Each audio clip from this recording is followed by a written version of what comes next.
we're excited to know that everybody is going to put an application in this year. So this is our year-long grant application training, and we do this once or twice a year, which is going to be, this is our last training, is what I'm trying to say.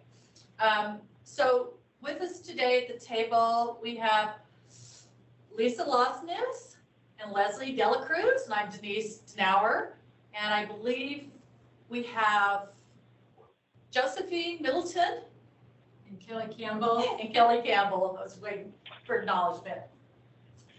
So what we want to do is kind of go over some things with you today. One of them being our funding, application, scoring, different types of grants that we have, the application and guidelines, throw some examples in there, where to find our crash data, match requirements, and reporting requirements. And hopefully we'll have time for some Q&A at the end, but if you need to answer questions up front, if you need to ask them, go ahead and type it in the chat. Okay, perfect. So I want to talk about funding first. Where does our funding for these programs come in? And we administer, the Office of Highway Safety administers the Federal Highway Safety Grant Program through the FAST Act. The goal of that program is to eliminate deaths and serious injuries. Purpose is to provide the funding at the state and community level that addresses Idaho's own unique circumstances and highway safety needs, such as impairment, aggressive driving, occupant protection, pedestrian, bicyclists, to name a few. And this grant cycle, because it's federal, it will run from October 1st to September 30th. We are considered a pass-through grant. We do pass-through grants. They come from our NHTSA to us, and then we grant them out. These are all behavioral related projects. We don't cover any kind of construction or highway maintenance with these grants.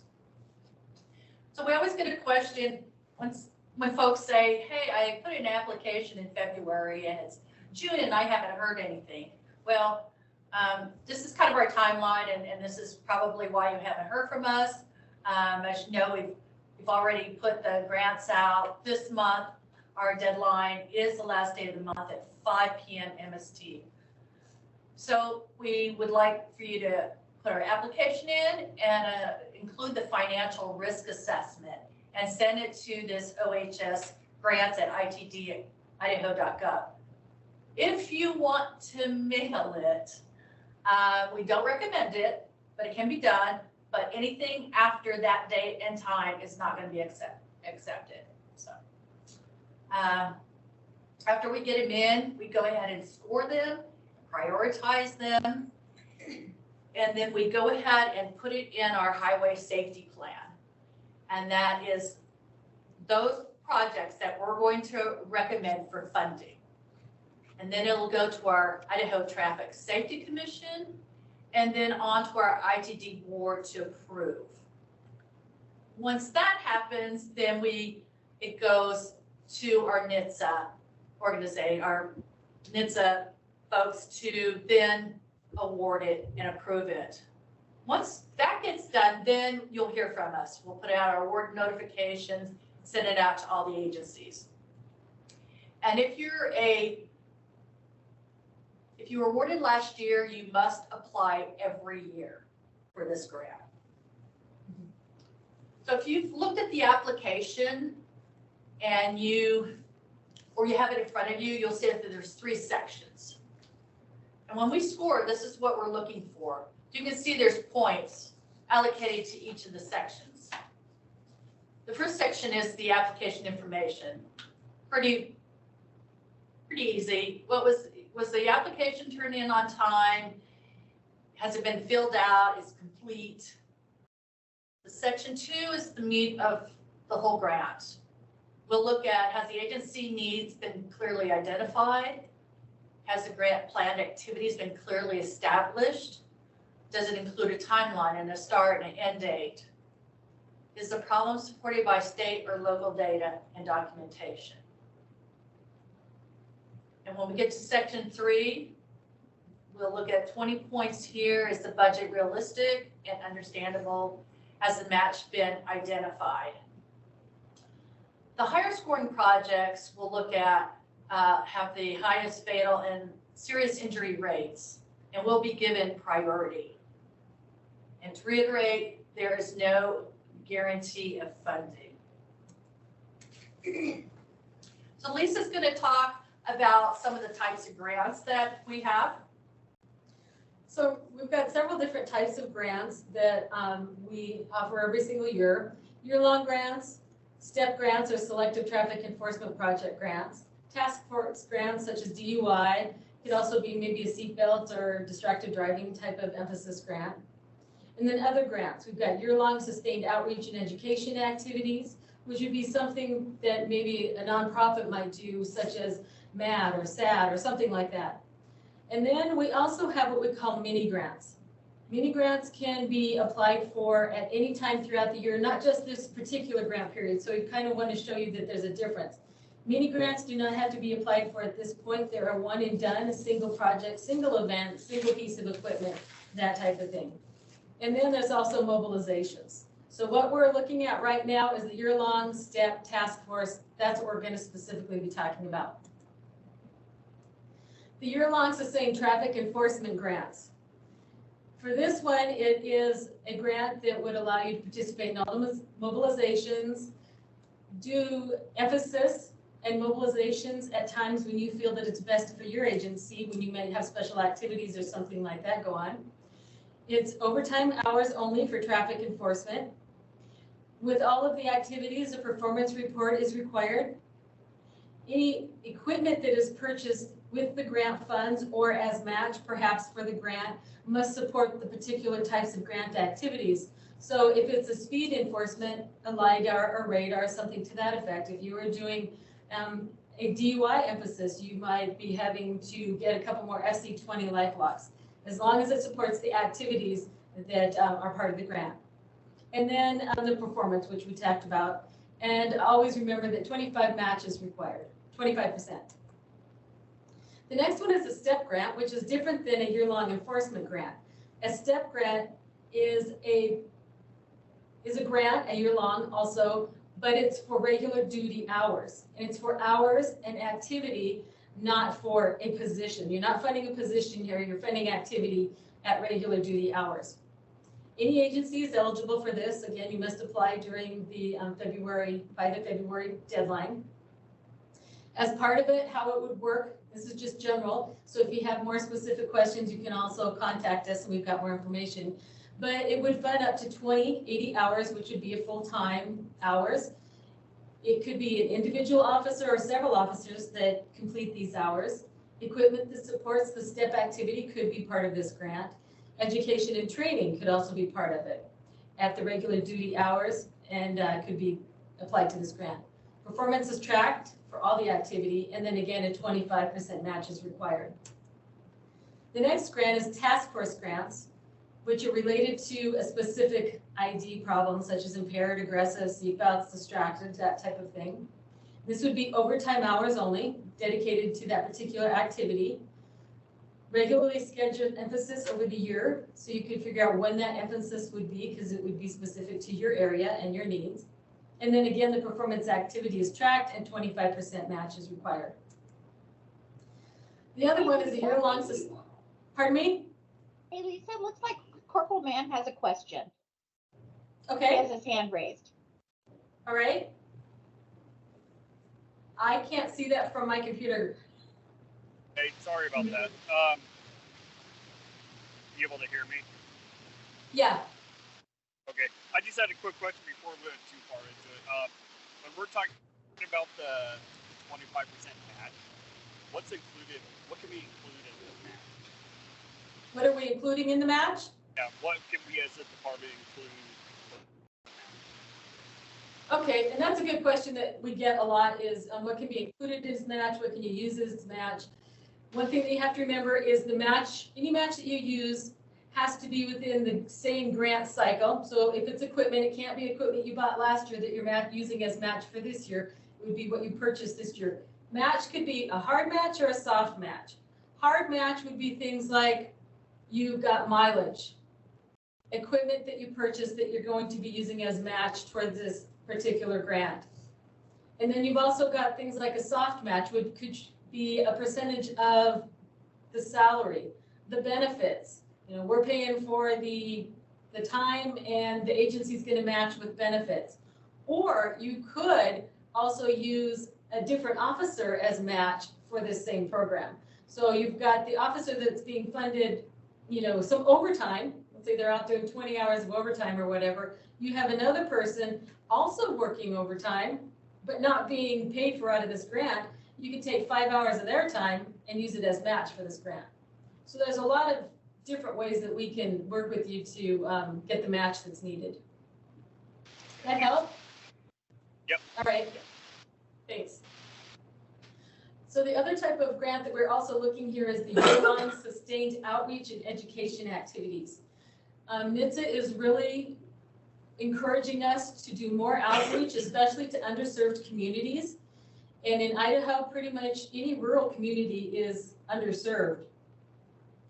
It would be considered year-long sustained outreach activities. So for example, if the outreach that you're going to do is you're going to go to all the high schools in your particular county and every single driver's ed class, that would be considered educational events or outreach activities. We might also have like a nonprofit that is going to put together some sort of a training program for, you know, children and teaching them how to walk right and bike, you know, use the proper lanes and to do everything correct. I mean, so there's a lot of different areas that you could use this education for. We've got, you know, seat belts and distracted, impaired, I mean, a lot of different areas. So that's something that we're really kind of encouraging this year as well. And then the mini grants and mobilizations, like I said, can be applied for any time throughout the year through webcars right now. And it could be it is a single project either for equipment or for activity. And then we also have what we call the statewide electronic ticketing grants, which are available to agencies that need equipment to help getting their electronic ticketing programs up and running. And Kelly Campbell is the one who is working with that. So we talked about the other focus areas. We've got child passenger safety, bicycle pedestrian safety, youthful drivers, aging drivers, traffic incident management, a move over law, and another one that they're also including is hot cars with children and elderly people getting left in hot cars. So that's another area that we'll also be looking at this year. Okay, now we're going to be looking at the grant application itself. It's in 3 separate sections. So the first section is pretty easy. It's instructions, name, basic information that we're going to need to get any sort of grant going. Section 2, this is where you would pick what focus area you plan on looking at during this particular grant. If it's a year-long STEP grant, it might be several different areas that you're going to be focusing on. Then 2B, problem identification. This is a little bit trickier. With this problem identification, you're going to be establishing a goal with a description of the project need. And we encourage you to use your own data. We've got data, we've got the dashboards, we've also got web cars.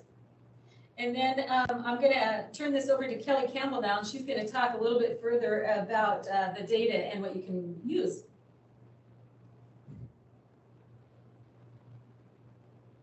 Okay, so I just wanted to quickly run through one of the resources we have for the data, and it's going to look exactly like what they have on the screen, but I'm going to share my screen. I'm going to stop. Yep. So this is the webpage you want to go to in order to get to that crash data diagram that Lisa had shown, and it's the ITD website. And you can just go directly to itd.idaho.gov safety, or if you can't remember the safety part, you could just go to itd.idaho.gov. You'll get this screen here, and there is a tab for highway safety, and you can click on the highway safety tab, and that will bring you to this page. You'll see here there's a variety of different tags, and you can, scroll through them if you want information for a variety of different things. You want to be on the Crash Records and Statistics tab, and that'll be white as opposed to green to know you're there. You can click on two different locations. You can either click here on the map or here on this link right here. If after this training you can't remember exactly what it was we did, there is also a video of an overview on what the from a previous training. So you can click on that to get an overview of the software if you don't remember exactly what I say today. So I'm going to go ahead and click on the map. It'll take a second for it to come up.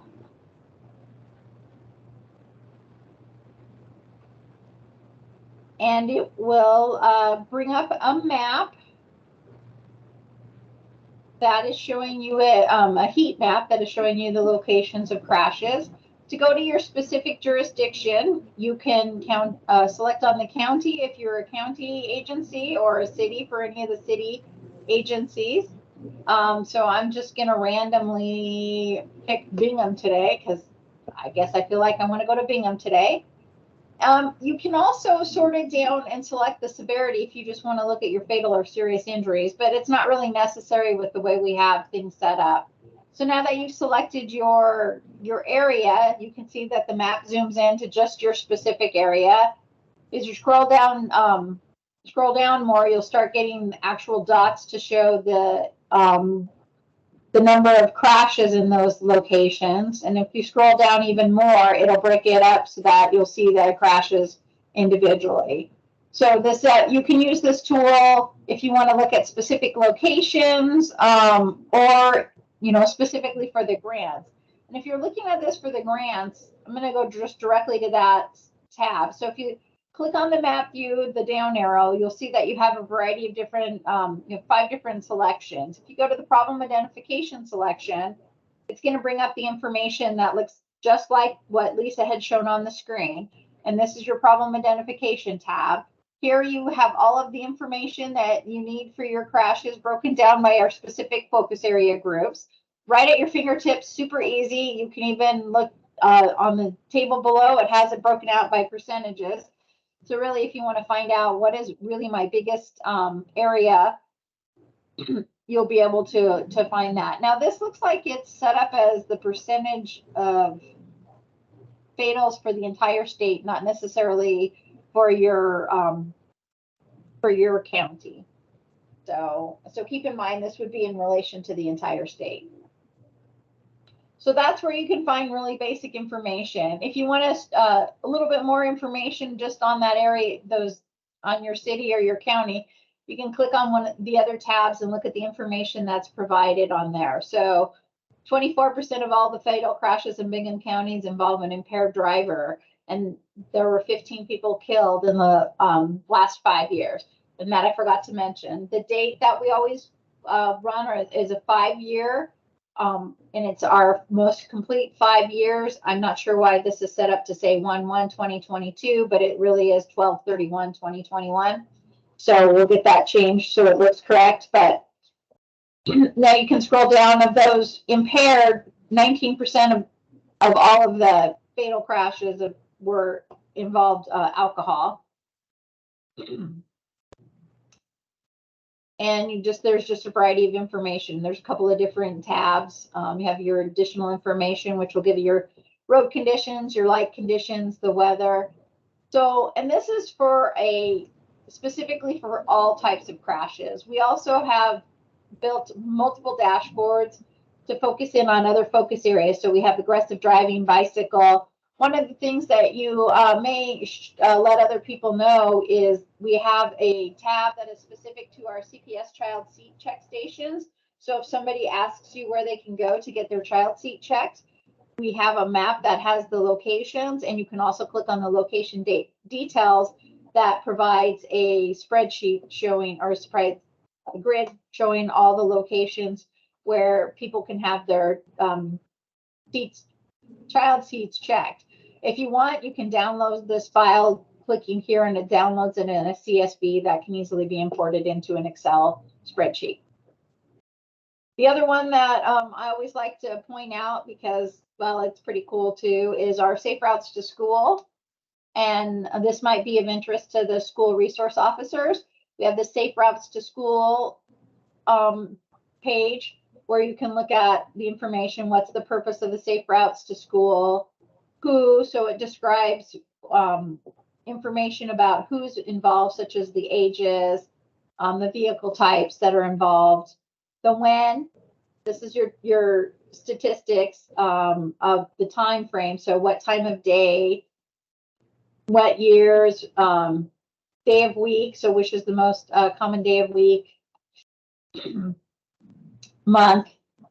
Obviously, some months are worse than others. Oops, wrong button.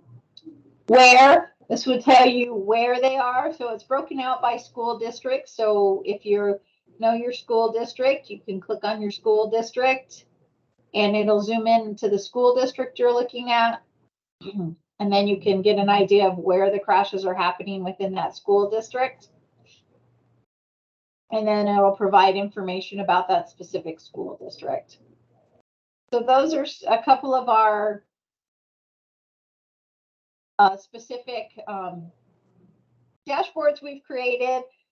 And again, we have a variety of different focus areas, including your youthful drivers, which are, I think a lot of our drivers education teachers are now utilizing this dashboard within their classes. Are there any questions?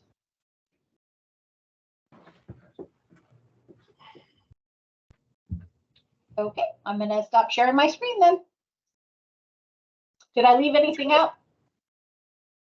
Thanks, Kelly. Okay.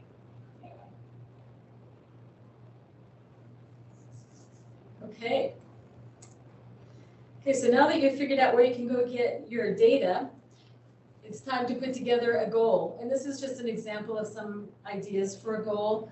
I'm not going to go over all of it because it's something that is specific to the particular area where you are. But you have to remember that your goal is something that's also measurable.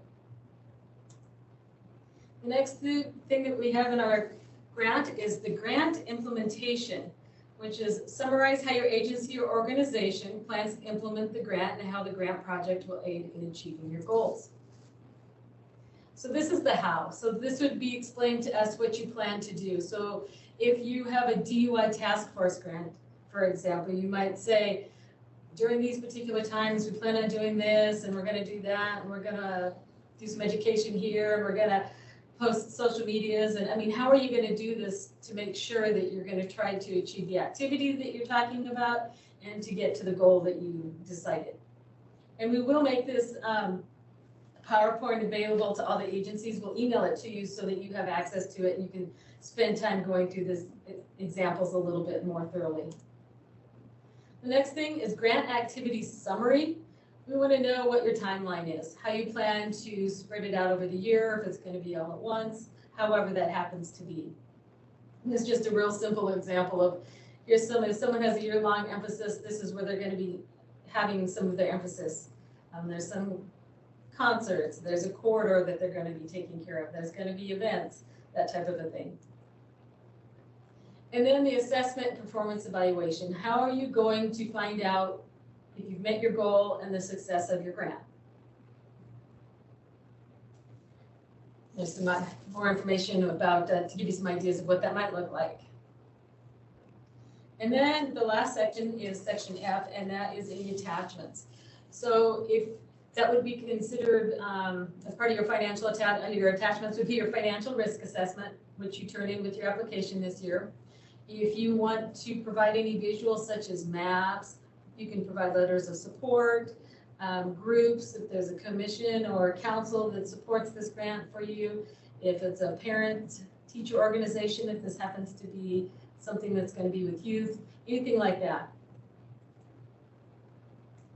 And then the project budget. So we've broken the budget down into 6 different sections. The first, I'll go back here again. The first section is the personnel costs.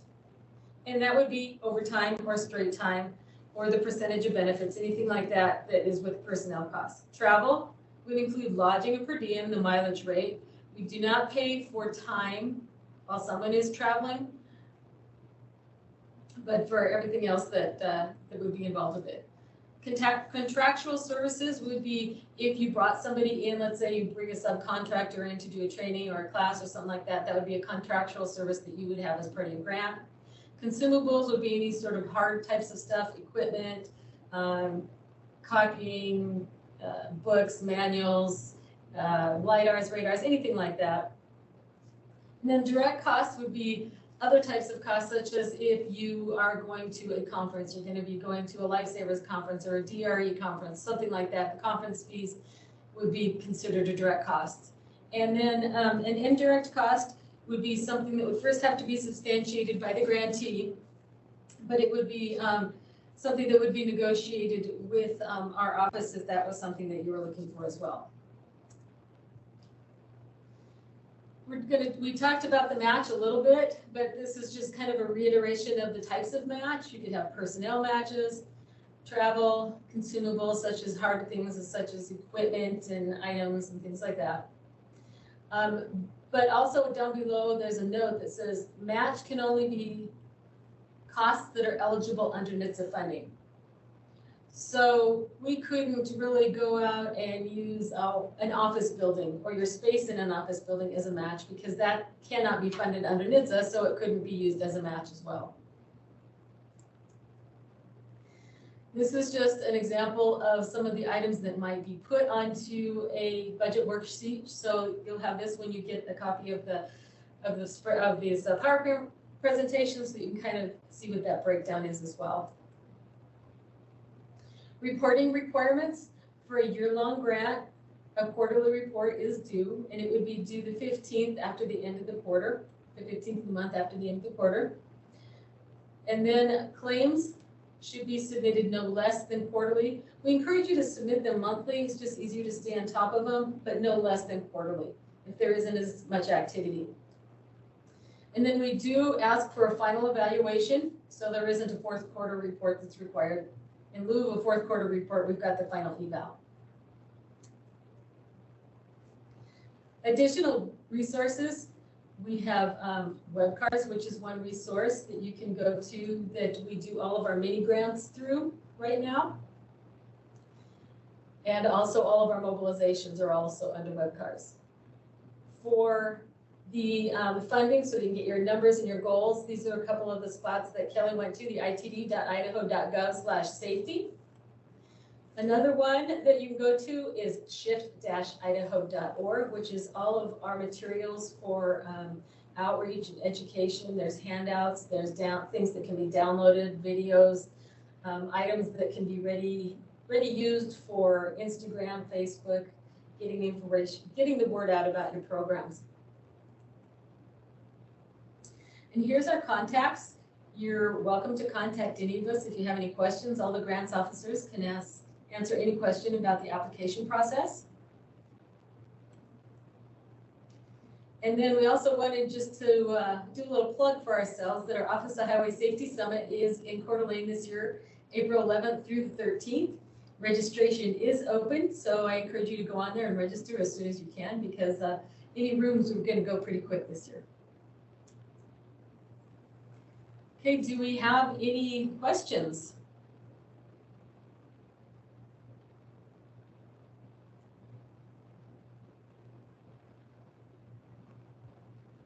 If you do, you're welcome to email us or give us a call or anything like that. This was just a quick overview for the application process. We just wanted to go through all of the bits and pieces that are required for the application. And if you do have questions, like I said, give us a call.